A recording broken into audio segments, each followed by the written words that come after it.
पिण्याच्या पाण्याच्या योजना असो, शहरामध्ये भुयारी गटाराच्या योजना असो, शहरामधलं घनकचऱ्याचं व्यवस्थापन असो, शहरातल्या गरिबाला घर देण्याचा विषय असो, या सगळ्या गोष्टींकरता आपल्याला उपलब्ध करून दिल्या आणि महाराष्ट्रातली शहरं ही बदलायला लागली।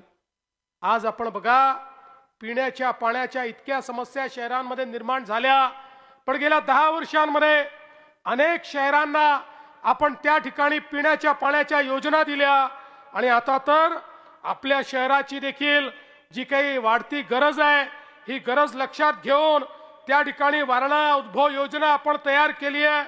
जवळपास 454 कोटी रुपये या योजनेला लागणार आहेत। आता योजना आमच्याकडे मान्यतेला येते आहे, काळजी करू नका। सांगलीतल्या प्रत्येक घरामध्ये नळ उघडल्यानंतर पिण्याचं पाणी पोचलं पाहिजे, याकरता या योजनेलाही मान्यता ही त्या ठिकाणी देण्यात येईल। एवढंच नाही तर आता महानगरपालिकेची इमारत देखील इतकी जुनी झाली आहे की या इमारतीमध्ये खऱ्या अर्थानं एक आधुनिक शहर कसं तयार करायचं हा प्रश्न आहे। आणि म्हणून सांगली महानगरपालिकेवर आपल्या आशीर्वादानं आपला झेंडा लागला की पहिल्यांदा महानगरपालिकेला नवीन इमारत देखील आपण त्या ठिकाणी देऊ। आज आपल्याला माहिती आहे, मागच्या काळात रस्त्यांकरता आपण पैसे दिले, गटारीकरता आपण पैसे दिले, मोठ्या प्रमाणामध्ये आपण वेगवेगळ्या प्रकारच्या योजनांकरता पैसे दिले, सुशोभीकरणाकरता पैसे दिले। सांगली, मिरज, कुपवाड या शहराच्या विविध भागांमध्ये आज जे एक परिवर्तन आपल्याला पाहायला मिळतं, या शहराला शहराचं स्वरूप हे प्राप्त झालेलं आपल्याला पाहायला मिळतं। या सगळ्याच्या पाठीमागे मागच्या काळामध्ये आपल्या शहराने दिलेले पैसे आहेत। आणि म्हणून मगाशी आमदार साहेब, दोन्ही आमदार असं म्हणत होते की मागच्या वेळी तुम्ही सांगितलं आणि पैसे दिले, आता देखील तुम्ही घोषणा करा। मी घोषणा एवढीच करण्याकरता आलो आहे, तुम्ही महानगरपालिका निवडून आणा, तुम्हाला कुठल्याच कामामध्ये पैशाची कमतरता राहणार नाही। हे शहर आपल्याला आधुनिक शहर तयार करायचं आहे।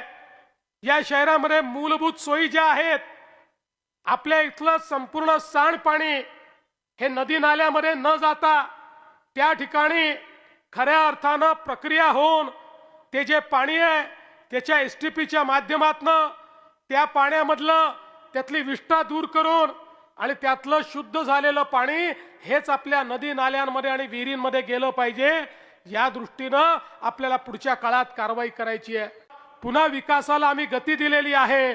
आता पुढचे 5 वर्ष ही गती जर थांबू द्यायची नसेल तर या ठिकाणी भारतीय जनता पार्टी, रिपाई, जनसुराज्य अशा प्रकारची आपली जी युती आहे, या युतीचे उमेदवार हे आपण निवडून द्यावेत आणि खऱ्या अर्थानं आपण सगळ्यांनी लक्षात घ्यावं।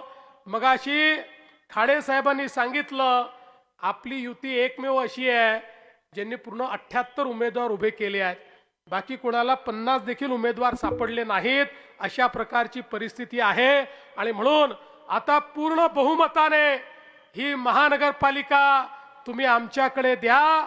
येत्या 16 तारखेला 15 तारखेला ज्यावेळी मतदान होईल त्या दिवशी, मतदानाच्या दिवशी त्या ठिकाणी गेल्यानंतर आपल्या महायुतीची, आपल्या कमळाची, आपल्या चिन्हाची चिंता ही तुम्ही करा आणि त्यानंतर 5 वर्ष तुमची चिंता ही आमच्यावर सोडून द्या, एवढीच विनंती आपल्याला करतो आणि माझं बोलणं संपवतो। धन्यवाद।